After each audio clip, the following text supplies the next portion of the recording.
You're listening to the Practical Wealth Show with Curtis May, putting you in the driver's seat to control your finances. Let's start the Practical Wealth Talk about alternatives to Wall Street.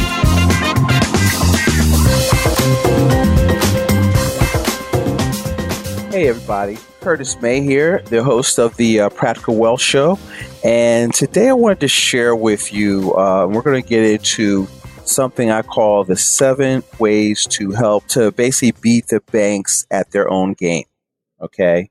And, one of the things I always tell people is that, our financial system is set up to to assure the success of the financial institutions, Wall Street, big banks, big corporations, and the government. So everything, all of your income and everything that's taught to you is designed to basically transfer your wealth to them. All right. And so what we're going to talk about today is 7 ways to kind of turn that in your favor and to keep that under your control. So if you'd like to hear how to do that, then stay tuned for a great episode. Because, most people are basically caught up in the process of transferring their wealth to people that create the situations, control the outcomes so that they profit off of not understanding the game. So before I get into that, I just had a really interesting situation yesterday. As I record this is Martin Luther King Day. I had the opportunity to speak to a family that, so if they hear this, then I'm not going to mention names, but I was really happy to share. Of course, I got down there and something went up my laptop, so I had to just talk. I wanted to go into some of the concepts, which a lot of them are visual, but we ended up talking. And they asked some questions: what should I invest in? What should I do? They're coming into an inheritance. So what happened was I have this family, and the aunt was one of my clients, and actually one of my biggest supporters because I teach at an adult education class, and she would come to all my classes. I would speak at her. They had a thing called money clubs, and I had them reading Richest Man in Babylon. And she knows that. One time I spoke to city council of Wilmington. I get there, and she's got like 7 people with her on the front row. So we love her to death, and unfortunately, she's ill. So my prayers are with the family, but she was quite skilled at saving money, and the brothers whose parents were the children wanted me to kind of prep these young people, not that young, like late 20s, early 30s, pretty sharp on just understanding, about money. So I showed them kind of what I do because, if you listen to my show, I have a very contrarian approach. And so it's funny. So we're sharing different things like, they were going to come into money. This person had a $30,000 student loan. What should we do? Should I pay it off? I didn't have to think about that one. No, you shouldn't pay it off. Now, why would you take your money and take 30 grand? Let's say you're getting 50 grand. So why would you take 30 grand or 50 grand to get rid of a $200 payment? Whereas with that money, I could introduce you to a turnkey company that could help you buy 2 properties that could probably generate $600 a month, give you tax deductions, and build some cash flow. So don't give away your capital before you do that kind of stuff. So we're already into, what I call prosperity economics talk. And so towards the end, I was asked, well, by one of the parents, should I, what are you going to get into specifics? Like they're expecting me to come out and you should get this fund, and here's what we can do, and you need to asset allocation mix because the money's with Ameriprise. So, I said, that's what you're going to get. I told him, listen, I don't know you yet, so I don't know. It's 4. How many was it there? It's 4 of y'all here, and each of you are different places. So I need to get with you individually so that we can design a custom plan. So I want to look at your cash flow. I want to look at your assets. I want to look at your liabilities. I want to look at your debt. I want to look at your goals, right? And that is what determines what we'll talk about, okay? I just want you to get a broad brush. So, we talked about the 7 principles of prosperity as an opportunity filter. Do you just want to leave it sit? Do you want cash flow? Are you going to be One of them want to invest in real estate. Well, see, I want to create a plan for you so you have the liquidity to learn because you already determined you want to be a more active investor.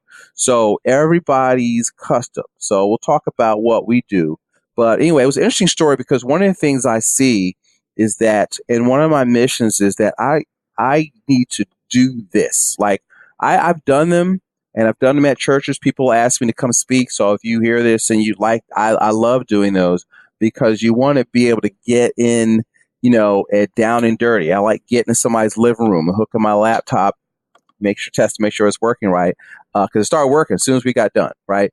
And, but getting in where you can answer questions and get some chips and dip, we can sit there in the environment, and it needs to be ongoing. So what I figured out is you need to do it, when people playing cash flow, you need to have a program where you read a book a month, you need to play defense, you need to have protection. So there's levels. I said, look, I have a 5-step program, and, level 1 is you need to have, emergency money, what I call ATM money. So I don't want to put so much money in the bank, but you need to have a little bit of money in the bank.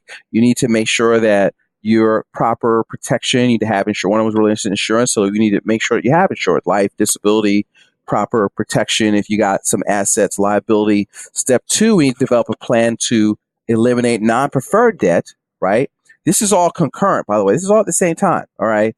Step 3 is you need to build cash reserves. So in my strategy, that's where we begin to introduce the private reserve or the family banking strategy. Step 4 is investing. So see, a lot of times when I work with people, some people I meet, and you're on this podcast and you hear a thing like Kevin Nichols talk on, the best investment you never heard of, or you hear Dan Zatowski talking about turnkey real estate, and you're already ready for step 4. And then so I can, connect you with these guys, and, we can talk about that because you already have the first 3 covered. But there are people here. I said, well, what should we get into? I said, some people, I guys got to find the money so they can save a $175, $200 a month. So I work with, I start people there. Can you save 10 cents out of every dollar?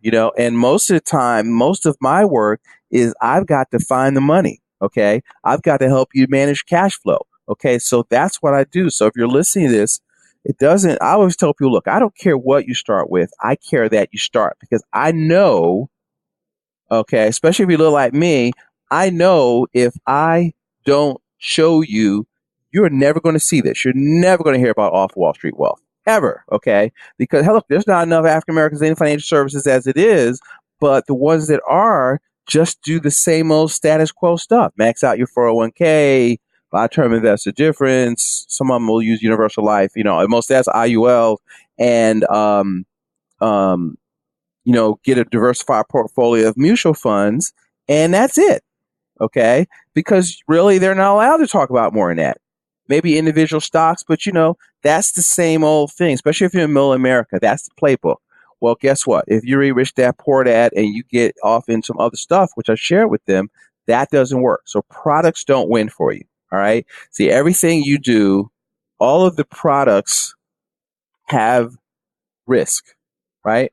And so what happens is because they're risky, because you can't control, they can't protect you from what we talked about last week, which was, what are the 5 things I talked about last week? So I'm going blank here. I'm going to come back to that. But let me get into the episode as I'm 8 minutes in, right? And still haven't talked about it. So let's talk about 7 ways to beat the banks at their own game.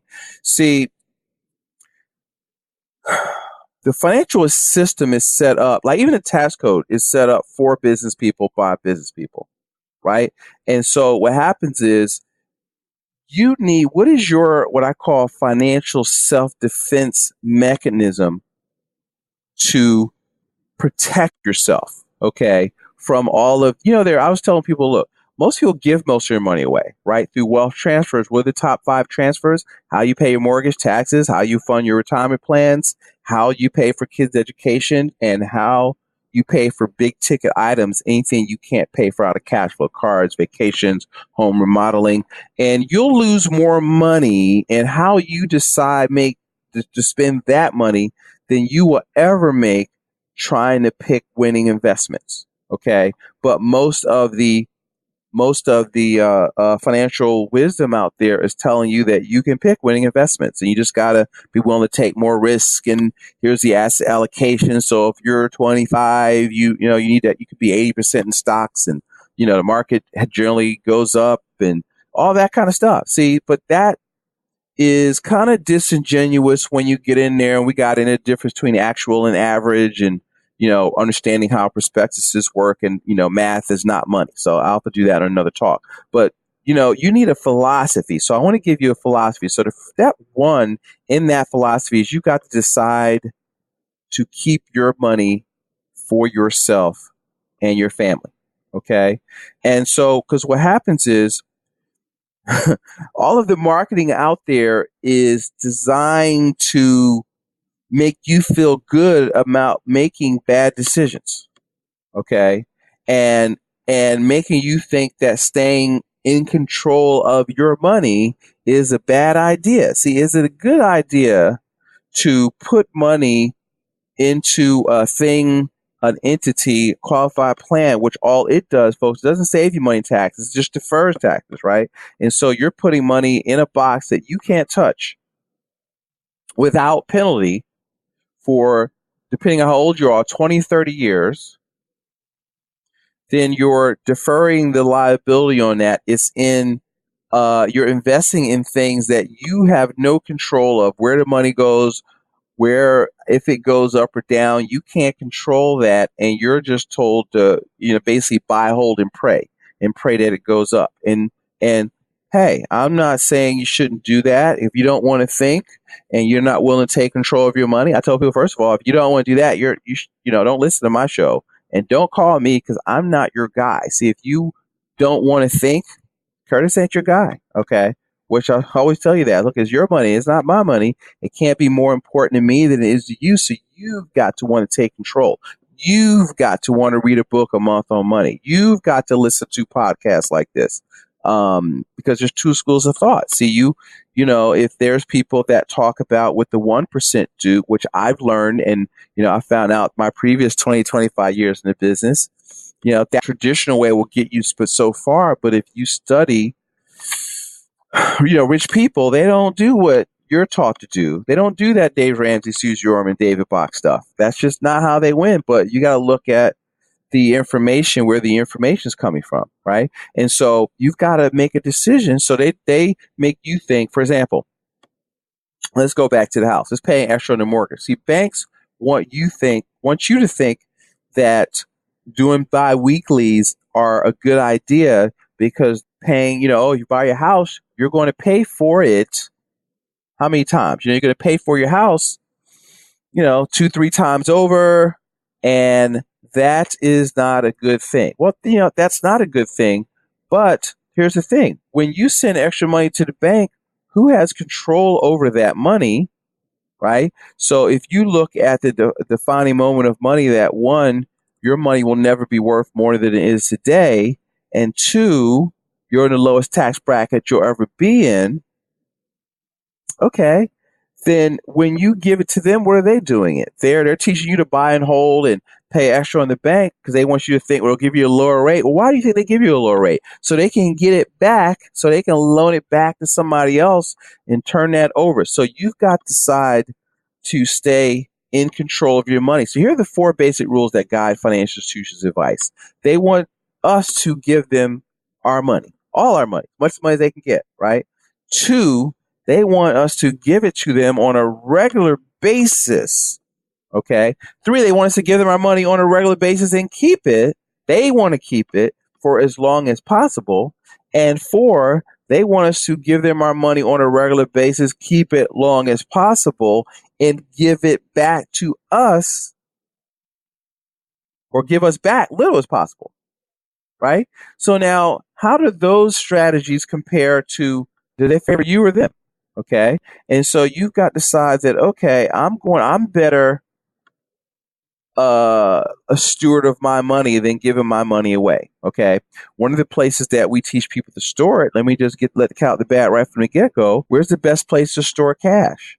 Permanent life insurance. Structure, right? Whole life. Let's be particular. Whole life insurance with a dividend paying participating company. Okay, proper structured properly, which most people don't know how to do, is the best place to store cash. So we call that strategy the private reserve or being the bank. So we're right up front. That's what I'm talking about. So when I say save, I want some of it in the bank, but I am actually talking about uh, saving with insurance at the center of your game plan. Okay, so you got to do step two. You've got to act as the banker. One of the things that Nelson Nass, I was at one of his talks. He said um, most people have given the control of giving up the control of their banking function in their lives, and they've basically given it over to what he says are fools. And so he says that the banking should occur at the you and me level, at the grassroots level, at your household. Okay, and you've got to control the money. And see, all banking is for you regulators is not talking about starting a bank or whatever. Banking is creating a pool of capital, pool of money that you control that can move at cost to meet some needs you have. So you can do banking, let's be clear, it has nothing to do with a product. It's a process and it's an idea. So if you have an empty Folgers coffee can, let's if you put $1,000, you got $500 in that can. Let's say 1,000, right? And you take out 1,000 and go spend it, right? On you need a new refrigerator, right? So you pay cash for it. So now you understand you finance everything you buy, because what you got to do is, if you want to get it back to $1,000 and you want to do it in 12 months, you've got to save like $81, $82 a month. Well, what if you decided to, okay, I'm going to save, every month I'm going to put $25 a week back in that can, or $100 a month. I mean, yeah, $25 a week, $100 a month. Well, in 12 months, how much will you have in the can? $1,200.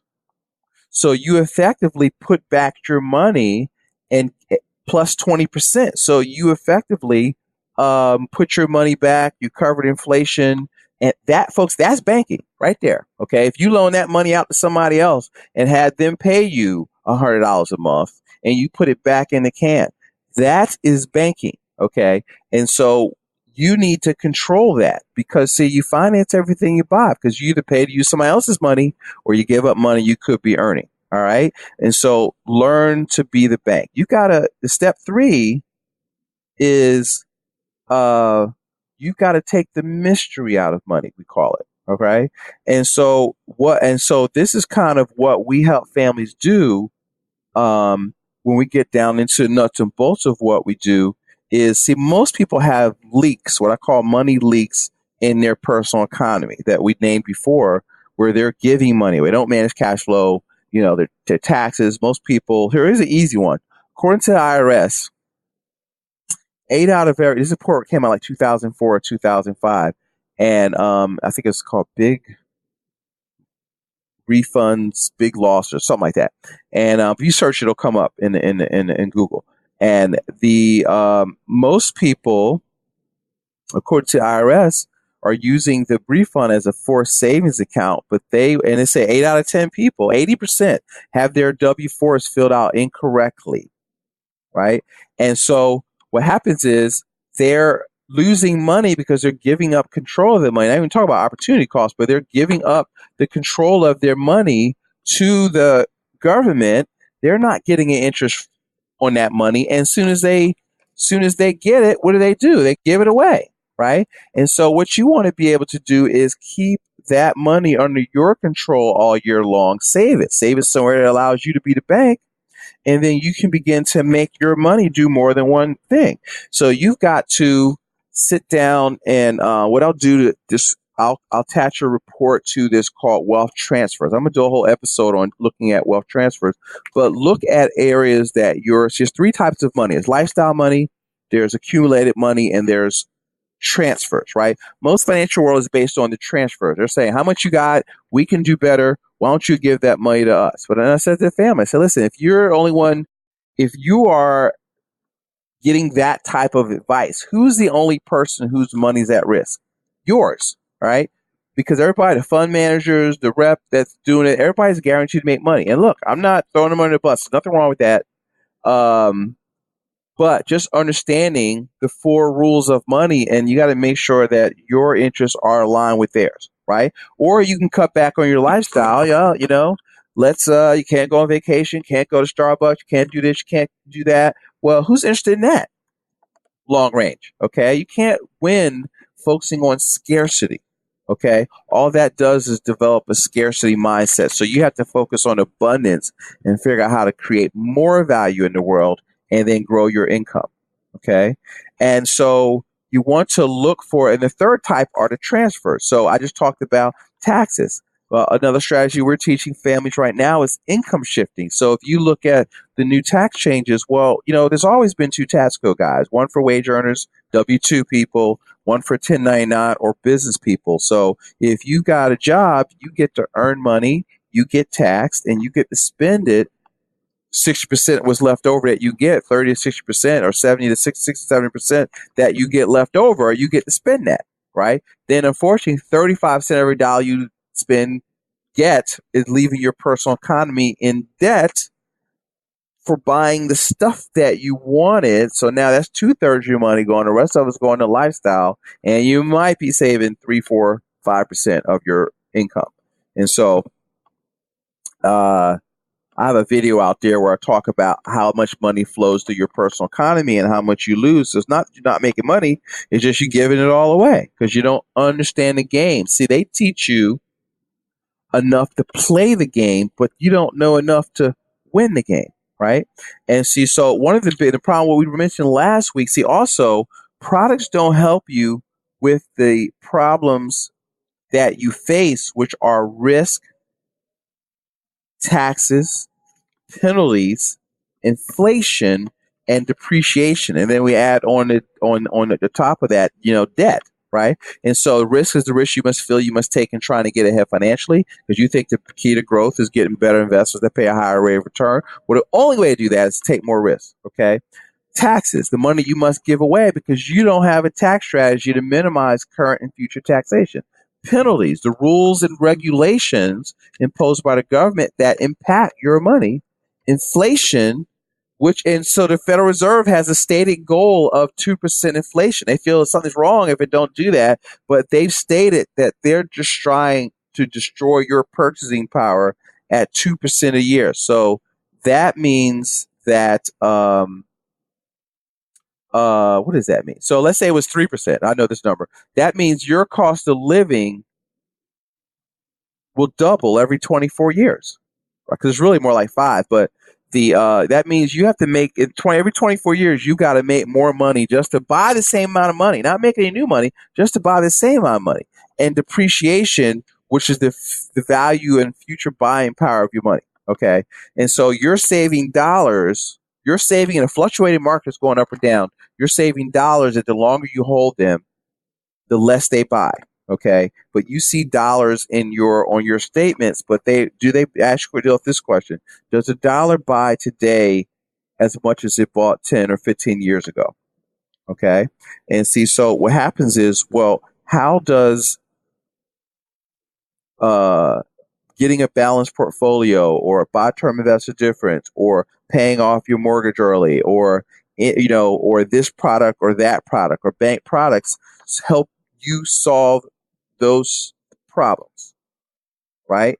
So that's the key. See, products don't win for you. You need a strategy, okay? And so you've got to figure out where your money, and this is where most of the time is spent. Where's your money going? Where are you at now? Where are you trying to get to?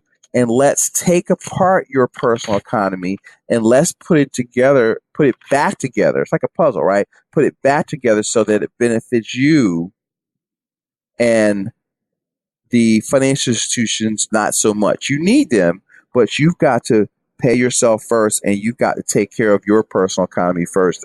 I assure you they're going to be fine. Okay. Here's another 4. I would reduce my contributions to 401ks, IRAs, qualified plans enough to match you. Okay. Up to the match. See, up to the match is free money. Okay. but you want to look at, only thing you're doing is deferring taxes. See, qualified plans do things. They defer, or a better word is postpone taxes, but what they do is they also postpone the tax calculation. Okay. So number four is look at your contributions to your qualified plans. All right. And you're putting in, see, most people think they're saving. You're not saving. You need liquid money. See, when you look at your money, the first bucket that you want to fill is a bucket that we call, our acronym in the prosperity economics movement is CLUE. Do you have control? Do you have liquidity? Do you have use? And do you have equity? Okay, that is your criteria. CLUE: control, liquidity, use, and equity. And so if it's in a qualified plan, do you have control? No. Is it liquid? Not without jumping through a bunch of hoops. Can you use it? No. Do you have equity? Can you control the equity? Not so much. Okay. So you need to get some. So if you have a choice, you need to get some money where you can do that. Okay. And so once you have your bank, your insurance bank, then you can now be the bank. And so so what is the money for life strategy we talked about? Get money, bank it, borrow it, spend it, repay it, right? From the book. Go back to Jeffrey Reeves' interview,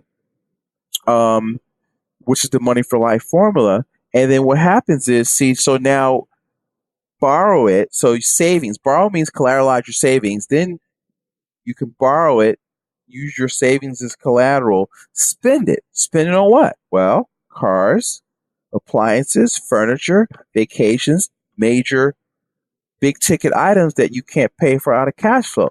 Now, this is the cash flow management part. You finance, so just like you have to put the money back in the coffee can, well, you got to put the money back in the coffee can with interest, but you're paying back the insurance company with interest, and then you're kind of recouping and putting the money back in the can. Well, once it's back in the can, can't you use it for something else? But here's the cool thing: it never came out of the can when we do it our way. So you still have uninterrupted growth on your savings. So what if you could enjoy your money but still have your base savings grow, so every year your net worth gets more and more efficient? Okay. So what if I could show you how to prepay for your vacations, and every year you could use your banking system, recapture that money, and every year you could go somewhere better. Folks, you can't work all the time. So I tell people, look, you got to plan for fun. Okay. So actually that's number 6, save for your vacation. So, but the other thing is that what's the other thing? So we say spend it. Well, don't you buy investments? So I had somebody use this strategy. You heard me talk about them, to buy ATM machines, right? You can buy real estate. You can, get business equipment. You can buy another business. Depends on how you capitalize your system. So, if you do it at doing $150 a month, you're not going to buy a car anytime soon, with it. But, you got to start where you're at. You can begin to take over little things, because what you want to be able to do is build, build liquidity. So you want to be a creditor and not a debtor. See, one of the things I share with people is a difference between having debt and being in debt. So I told the family, I said, listen, if you got $50,000 in cash and you got a $30,000 student loan, are you in debt? You're not in debt. You have debt, but you're not in debt. See, you're choosing to put your money to work to make you more money, because debt is when you have more liabilities and assets. So if you can make your money make more money than the debt costs you, if you're willing to, think a little bit and take a little more control of your life, then look, if you got cash flow, pay them back. Some of it's tax deductible, and they may be changing some of that, but the main thing is, if you give it away, you just gave up a chunk of your liquidity and your ability to use that money and leverage to do other stuff. Okay, so you got to be thinking about being on the offense. And, so let me ask you guys, if you follow this model that I just laid out for you, these 7 steps, here's the result of that model. See, ask yourself, how would you feel if you could eliminate debt to others? So if you're going to be in debt, what if you could be the bank and owe that money back to yourself and begin to recapture 35 cents of every dollar that you're currently giving away. Okay. How would that feel? How would you feel if you had a tax-free income that you don't have to work for and you can't outlive? How would you feel if you had an ever larger increasing cash reserve, right? So that if emergencies happen, if nursing home expenses, if job loss, emergencies, you need a new transmission, you come out somebody slash for all full your tires. See, most people that's not a good thing. You don't really have the money to cover that. What if you had money for that? But then above that, you had money for opportunities. So when opportunities presented themselves, you had we have a report called the value of liquidity. See, when you have opportunities, in fact, if you're interested in that report, the value of liquidity, send me an email to kurtmay@gmail.com. I may create a page and put in the show notes, but if we don't, just send me a email and I'll send it to you. But you need to have cash. See, most people don't have enough cash, so they're always worried. You have low deductibles because you don't have any money, most time on your car insurance. So if you raise your deductibles, see, it's a bunch of little things that you're overspending for because you just don't know how they work. That if you were able to fix those things, $30 here, $50 there, $100 there, all of a sudden you've freed up $200 or $300 or $400 a month. And, when I work with people, I say, listen, if I find it, will you save it? Okay. Because if you're not going to save it, then you might as well leave it like it is. Right. And lastly, most importantly, this is why I was asking myself about doing these family meetings, because to me, this is in order, right? The fourth is create a legacy for those you care about of wealth and, most importantly, wisdom. It's an old saying, a fool and their money are soon parted. So I've had one time I got to speak at this church. I went to speak, and it was a while ago. It was probably about 15, 18 years ago, right? And the pastor goes, wow, this is great. Thank you. And I need you to talk to my sister-in-law. She really needs your help. Well, this person needed my help 2 years prior to that, because 2 years prior to that, they had received a $500,000 settlement. And within 2 years, all that money was gone. In fact, when that wasn't gone, this person was like $50,000 in debt. Okay. And they just, you think it's a party, and so, most times when you get that kind of money, 50,000, a couple $100,000, $500,000, even $1 million. Okay. And I know somebody's had $1 million plus inheritance, down to probably $500,000 now. And it goes, most people, that's just a head start. You can spend that. Okay. I can spend, because there's always things that you want to do that you can spend that money. Right. And so, you've got to control yourself, and Nelson's book, Becoming Your Own Banker, he says you've got to master Parkinson's law. See, one of Parkinson's law says that expenses rise to meet income, right? So as your income goes up, or if you'll come in to a lot of money, see this with the athletes, I see this with big time network marketers, because the ability to generate income doesn't mean you're any smarter, right? And so entrepreneurs, you make a lot of money, but it's not what you earn, it is what you keep, because wealth is not income. Income is not wealth, actually, and so your goal is to become financially independent, which is developing as Jim Rohn says, being able to live like you want to live from the income from your personally invested assets. So that is a function of cash flow. So everything we do here at Practical Wealth is designed to generate cash flow. We use alternative investments because we want you to buy assets that send you a check every month. Now, okay, we got things for income, we got things for growth, but I tell people, look, we have a very simple menu. Insurance, as human life value with term insurance. It's not either or, folks, right? You want a best place to store cash. You need, some money markets or savings accounts. And then your serious savings, we believe using permanent insurance is the best place to store cash. And I can prove it to you 7 ways a Sunday.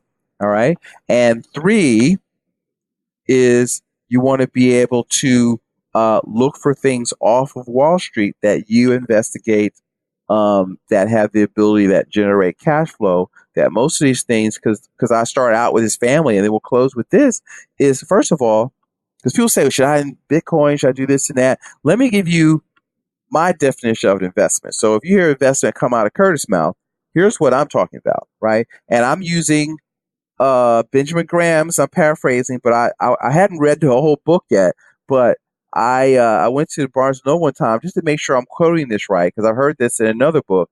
And now Benjamin Graham, the intelligent investor, was Warren Buffett's mentor, right? And he says an investment is something you put your money into where your principal is safe and you have a reasonable opportunity to make a profit. Anything other than that is speculation or gambling. Okay? Principal is safe. That means you put in 10 grand, how much you're supposed to get back? 10 grand. And your principal is safe. You have a reasonable opportunity to make a profit. Now, so I want you to hold that up to what you do. Okay? Now, I'm not saying you shouldn't get Bitcoin. I'm not saying you shouldn't get stocks or whatever, mutual funds, but should all of your money be in a situation where you can't control? That's all I'm saying. So now, if you like, I challenge you to check out our ebook that we give away. Financial Planning Has Failed, and do some work, folks. Do some education.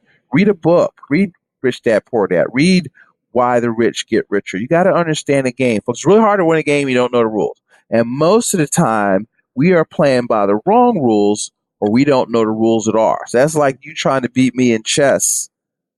And one, you don't know how to play chess, or worse, you're playing the rules of checkers.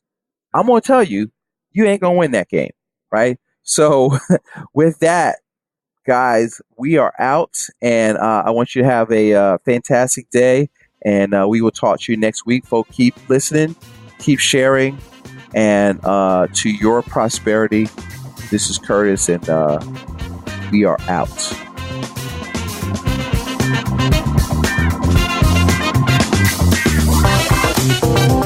Thanks for listening to Practical Wealth. To access the show notes and resources, go to practicalwealthshow.com. To get your questions on the show, go to practicalwealthshow.com.